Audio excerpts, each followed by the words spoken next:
Gas open করা হয়ে গেছে। আমরা চিকেন রান্না করব। তো চিকেন করতে গিয়ে কি কি উপকরণ দেব চলো বন্ধুরা দেখে নিই। আলুটা নুন হলুদ দিয়ে মাখানো কমপ্লিট। মাংসটাও ম্যারিনেট হচ্ছে, মশলা টশলা দিয়ে ম্যারিনেট করতে দেয়া হয়েছে। এবার চলো দেখে নিই কীভাবে রান্না করছি। তেল দেয়া হলো কড়াইতে, দেখে নাও। তেল দিয়ে নেবে, পরিমাণ মতোই দেবে, যেরকম মাংস সেই রকম পরিমাণ তেল দিয়ে দেবে। এটা পেঁয়াজ কুচি, পেঁয়াজ কুচিতে একটু হলুদ গুঁড়ো মাখিয়ে নেব। পেঁয়াজ কুচিতে নুন আর হলুদটা মাখিয়ে একটু রেখে দেবে। জাস্ট যতক্ষণ না তেলটা গরম হচ্ছে ততক্ষণ পেঁয়াজ কুচিটায় নুন হলুদ মাখিয়ে রেখে দিতে হবে। আলুগুলো কড়াইতে ছেড়ে দিলাম, কড়াইয়ের তেলে আলুগুলো ছেড়ে দিলাম। এবার লাল করে আলুগুলোকে ভেজে নিতে হবে, ভালো করে লাল করে আলুগুলোকে ভাজতে হবে। আলুগুলো ভাজা হচ্ছে, যতক্ষণ না লাল লাল হবে ততক্ষণ কিন্তু ভালো করে ভাজতে হবে। আচ্ছা, আমরা 800 মাংস রান্না করছি, ভালো করে শুনে নেবেন বন্ধুরা। আমরা 800 মাংস রান্না করছি, তো তার জন্য সেই বুঝেই তেল নিতে হবে, সেই বুঝেই আলুটা নিতে হবে। আচ্ছা, এখানে আমরা 8 টুকরো মতো আলু দিয়েছি। আপনারা সেই জায়গায় যদি আলুটা একটু বেশি খান তো একটু বেশি দিয়ে নিতে পারেন, তাতে কোনো সমস্যা নেই। আলু ভাজা মোটামুটি কমপ্লিট। এবার ভাজা আলুগুলোকে আমরা বাটিতে তুলে নেব।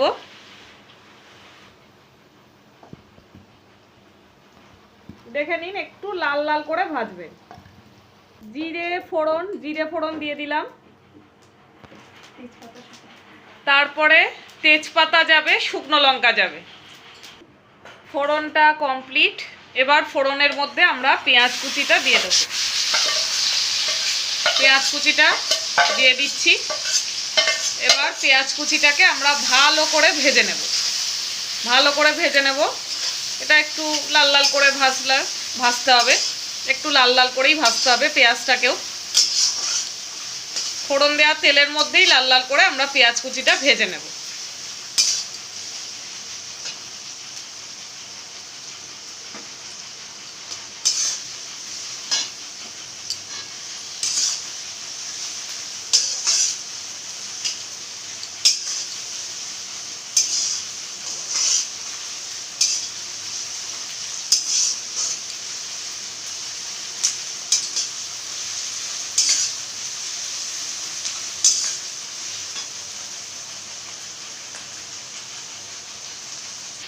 আচ্ছা, এবার আমরা আদা রসুন পেস্ট দিয়ে দিলাম।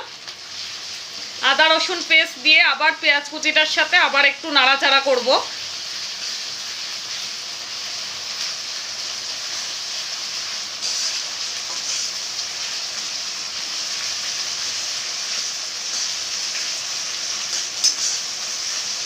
যারা সহজ পদ্ধতিতে একটা চিকেন কারি বানিয়ে খেতে চাও তারা অবশ্যই আজকের রেসিপিটা ভালো করে দেখে নেবে।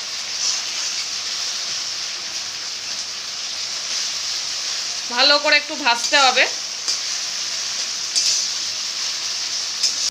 টমেটো আর পেঁয়াজ বাটাটা আমরা দিয়ে নিলাম। টমেটো আর পেঁয়াজ একসাথে আমরা আগেই বেটে রেখেছিলাম, তো সেইটা আমরা দিয়ে নিলাম।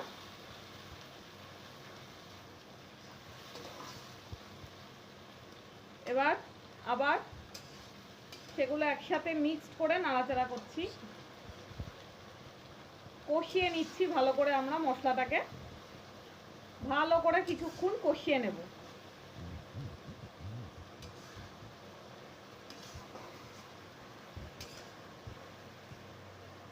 আপনারা আগে সব অ্যারেঞ্জ করে রাখবেন, তাতে রান্নাটা করতে আরও সুবিধা হবে। আগে আলুটা কেটে পেঁয়াজটা কুচি করে এবং পেঁয়াজ আর টমেটো একসাথে বেটে এগুলো সব আগে একটু অ্যারেঞ্জ করে রাখবেন। এইবার মশলা যাবে। প্রথমে গেল হলুদ গুঁড়ো, তারপর গেল জিরে গুঁড়ো। এরপর আবার কষাচ্ছি, আমরা আবার মশলাটাকে ভালো করে কষাচ্ছি।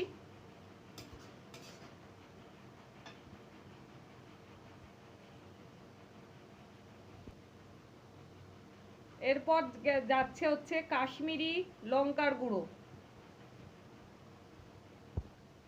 এবার আবার মশলাটাকে ভালো করে কষাবো। গুঁড়ো মশলাগুলো দেওয়ার পরে আবার জিনিসটাকে আরও একটু কষাতে হবে মশলাটাকে।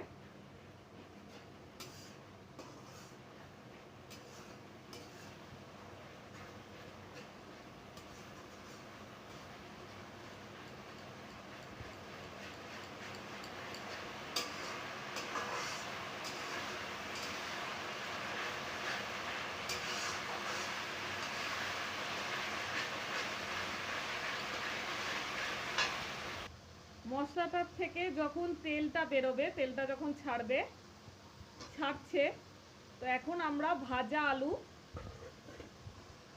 আলুটা দিয়ে আবার মশলাটাকে আলুটার সাথে আবার আমরা কষাচ্ছি।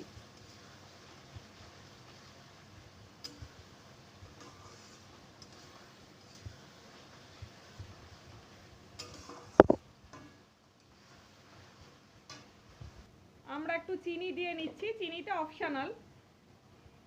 যারা খুব ঝাল খেতে পারো না তারা একটু চিনি দিয়ে নেবে, সুবিধা হবে। ভালো করে আমরা আলুটা দিয়ে কষাচ্ছি।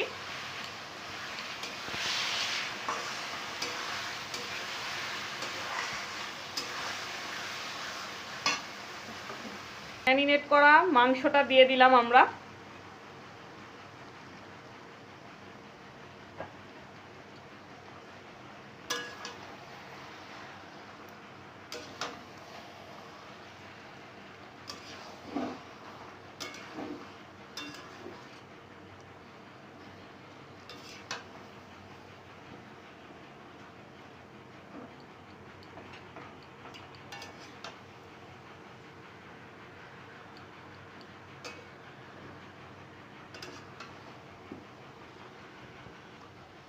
ভালো করে মশলাটার সাথে মাংসগুলোকে আমরা ভালো করে একটু কষিয়ে নেব।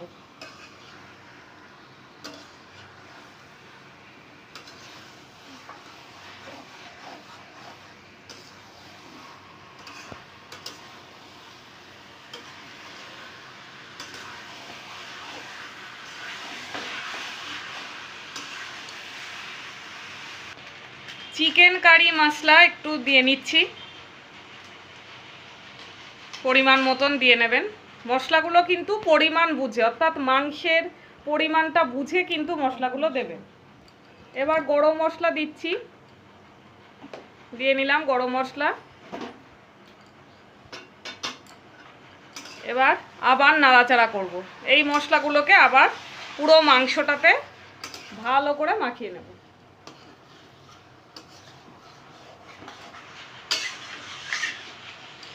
যারা খুব সহজ পদ্ধতিতে স্পাইসি চিকেন কারি খেতে চান তারা অবশ্যই কিন্তু আমাদের এই রেসিপিটা ফলো করবে।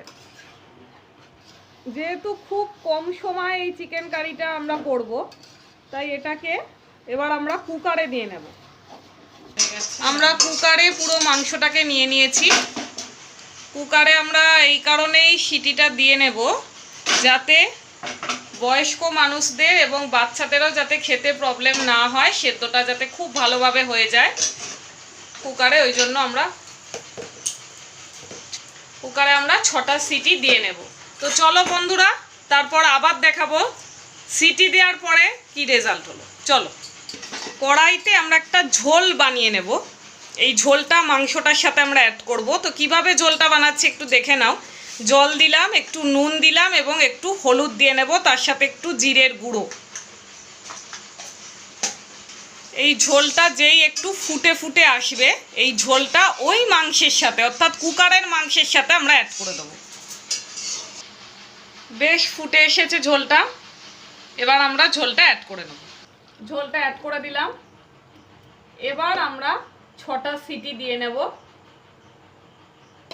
জলটার সাথে ভালো করে মাংসটা একটু মিশিয়ে দিতে হবে, নেড়ে চেড়ে, যাতে সেদ্ধটা ভালোভাবে হয়। তো চলো দেখে নেওয়া যাক। সিটিতে বসানো হয়েছে, পরপর 6টা সিটি দিয়ে নেবে। প্রত্যেকে কিন্তু পরপর 6টা সিটি দিয়ে নেবে।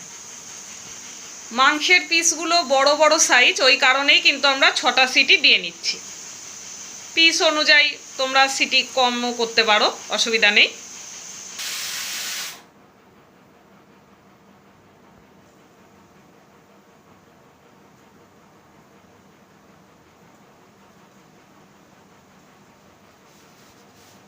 এবার বাটিতে ঢেলে নিলাম মাংসটাকে, এবার আমরা সার্ভ করব। তো চলো দেখে নিই। আমরা একটু আলু বিরিয়ানি এনেছিলাম, তো আলু বিরিয়ানিটার সাথে আমরা চিকেনটা খাবো। আলু বিরিয়ানিটা ঢালা হচ্ছে। আজকে কিন্তু আমাদের খাওয়াটা জাস্ট জমে যাবে, তো চলো দেখতে থাকো।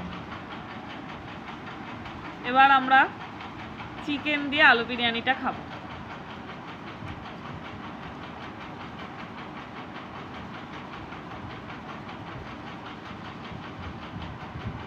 এই চিকেনটা কিন্তু একদম তোমরা ঝোলটা দেখেও বুঝতে পারছো সেরকম যে মারাত্মক কিছু স্পাইসি হয়েছে, বা বড়রা বা মানে বয়স্করা যারা আছে তারা মানে তাদের একটু স্পাইসিতে প্রবলেম হয়, বা ছোটরাও অনেকে আছে যাদের স্পাইসি খাবার দিলে প্রবলেম হয়, তাদের ক্ষেত্রেও কিন্তু এই চিকেনটা খুব ভালোভাবে যাবে, তারাও কিন্তু এই চিকেনটা আরামসে খেয়ে নিতে পারবে। তো পুরো ভিডিওটা তোমরা কেমন লাগলো পুরো ভিডিওটা দেখে জানাবে। তার সাথে আমাদের চ্যানেলটিকে কিন্তু অবশ্যই সাবস্ক্রাইব করে দেবে এবং একটা কমেন্ট করতে কিন্তু ভুলবে না, লাইক করবে, বেশি বেশি করে শেয়ার করবে। আমরা আরও কিছু নানান ধরনের নতুন নতুন রান্নার রেসিপি নিয়ে আবার আসবো। তো সবাই ভালো থেকো।